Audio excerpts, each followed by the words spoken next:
Man, we got to talk about it. It's the biggest thing right now.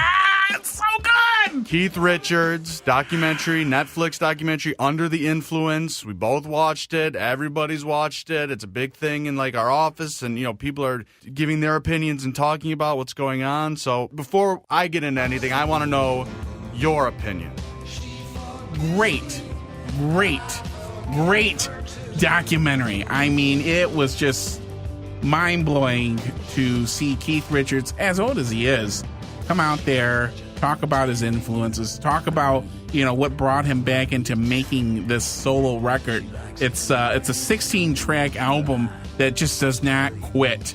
As we're hearing right now with from Cross-Eyed Heart, we're listening to Heartstopper, and before we started recording, we were talking about how great this song is, and it's just I just love it, man. Well, yeah, before we even talk about the documentary, I just want to go through a couple of them real quick.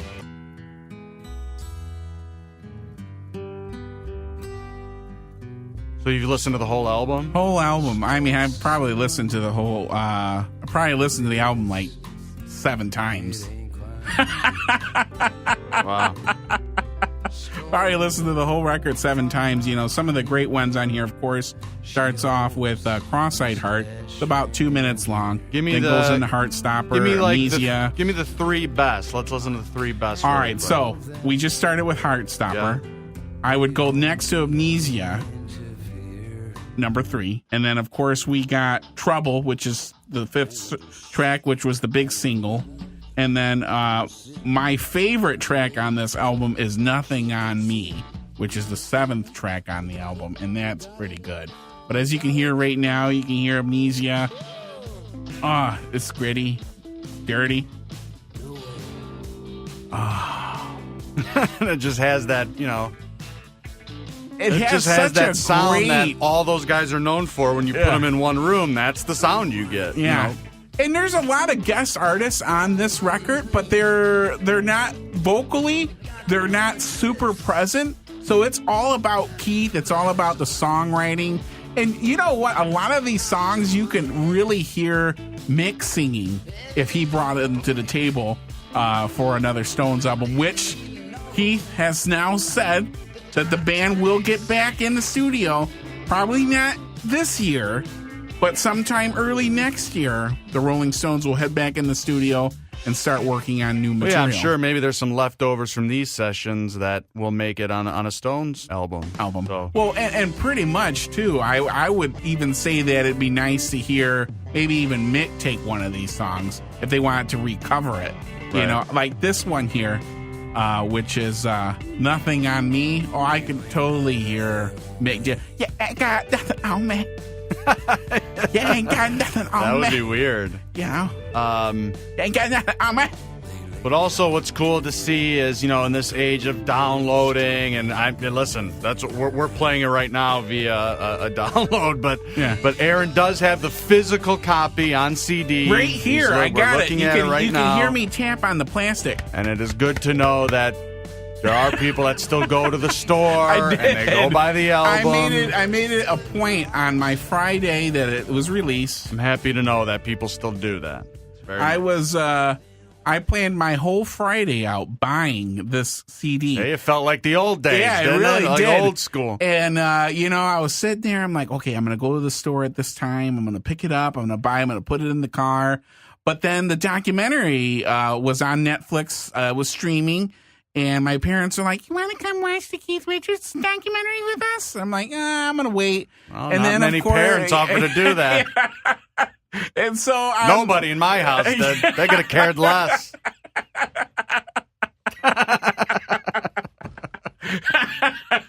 I mean, they'd rather watch paint dry.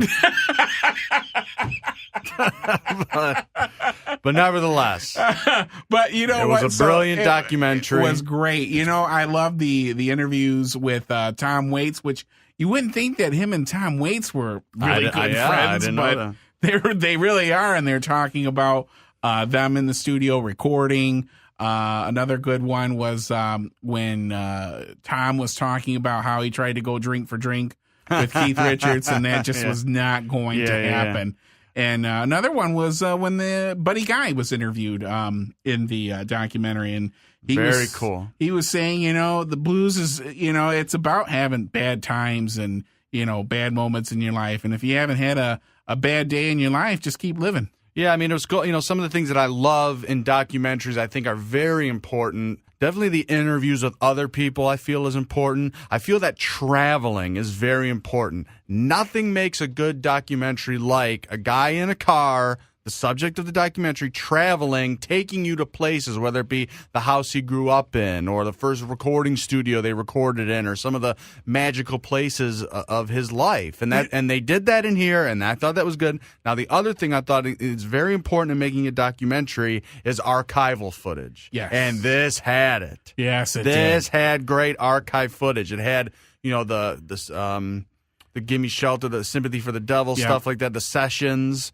Which would look like they were cleaned up very well. I mean, I know that stuff it's out there, but in this way of putting it, that footage really was awesome in here. You had the Dean Martin show footage, which I thought was pretty cool. And the I Howlin' Wolf stuff. stuff. And I love how in that footage with Dean Martin, how he sort of looked, kind of surprised or disapproving. He was like, what about that, man? It was so new, but...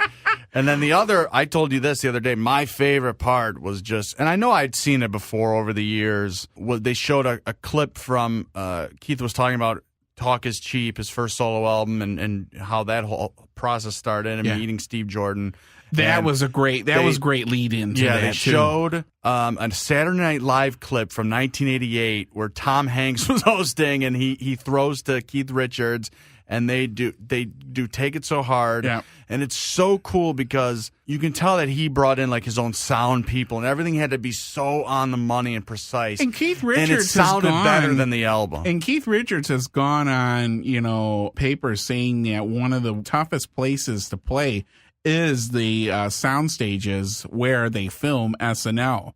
And he's gone on to say if you're not a great musician, you're not going to sound good there. So you really need to work hard, and you really need to be good at your craft if you want to sound great at those sound stages in Rockefeller Center. So, that was great. And that really made me want to go grab out Talk Is Cheap, Main Offender. Oh, God, that made me want to quit my job and go and be a musician. I was so invigorated by watching that documentary. And the other thing we talked about that I love too in the documentary was they showed his I don't even know what to call him, whether he's Keith's assistant or a guitar handler, roadie, his guitar technician, I guess would be the.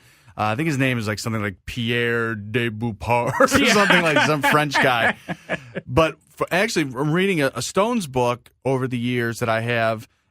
I think that guy was actually in Mick's solo camp in the 80s. And when the Stones kind of reconvened, Mick brought with him Bernard Fowler and this guitar tech as well. And Keith he had his guards up. He didn't want to like anybody that Mick was bringing back into the fold, but he ended up really embracing this guy. They got along and became Keith Richards' like main go-to guy in terms of his guitar collection. And it was so cool to see that this guy had a folder and he has a system and he has pictures of all the guitars and all the specifications. And Keith was in the studio doing this sort of like Robert Johnson kind of song. So, of course, he has a guitar in the collection that Robert Johnson, the exact one that he would have played, same year.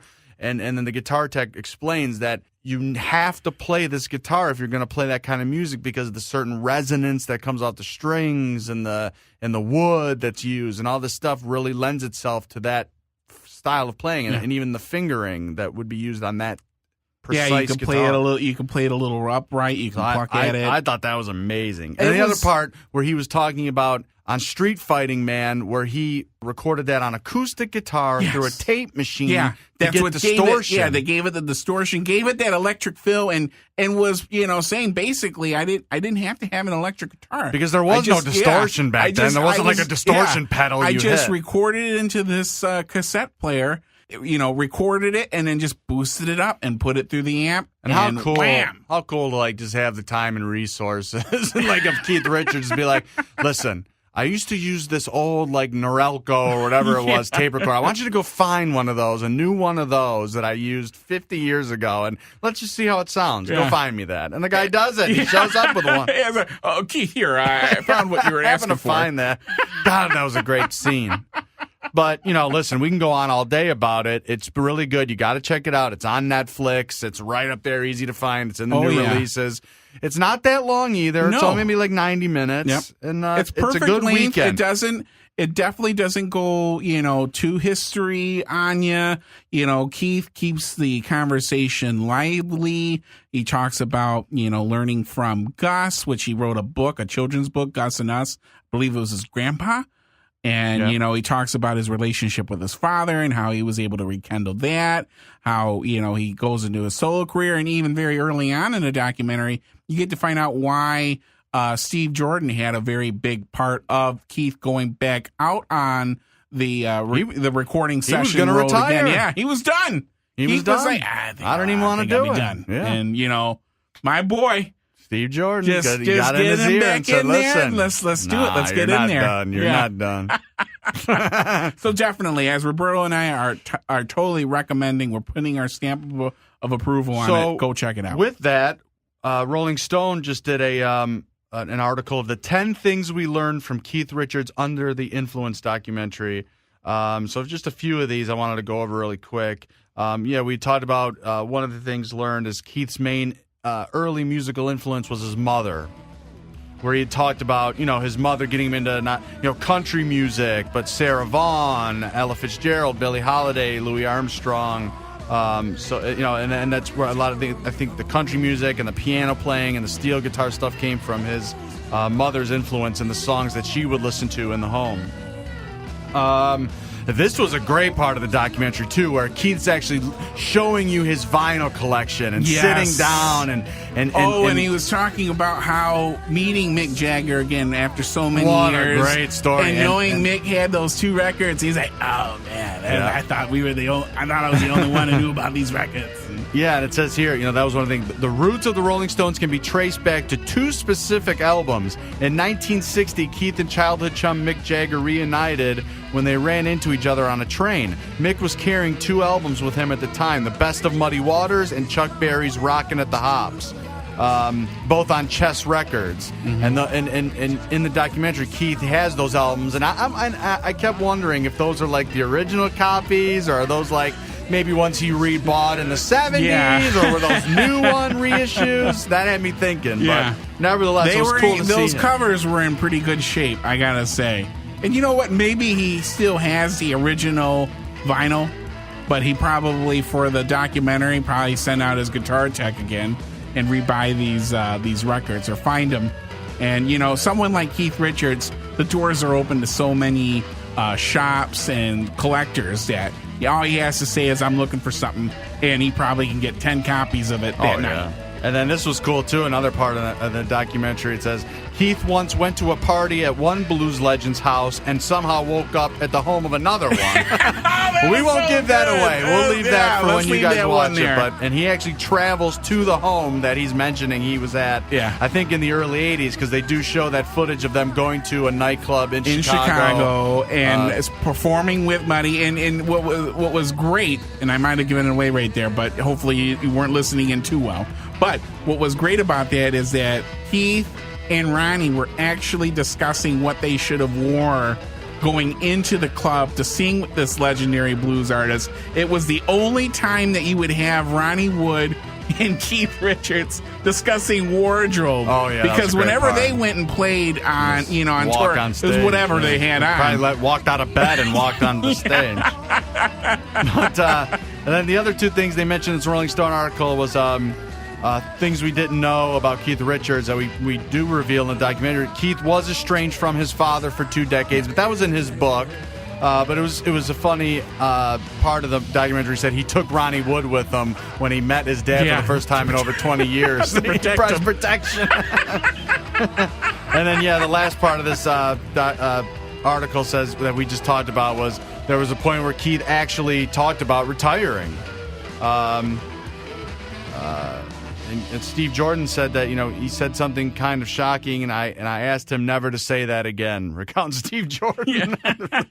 Never talk about retiring ever again. So, but yeah, watch the documentary this weekend. It's great. You'll love it.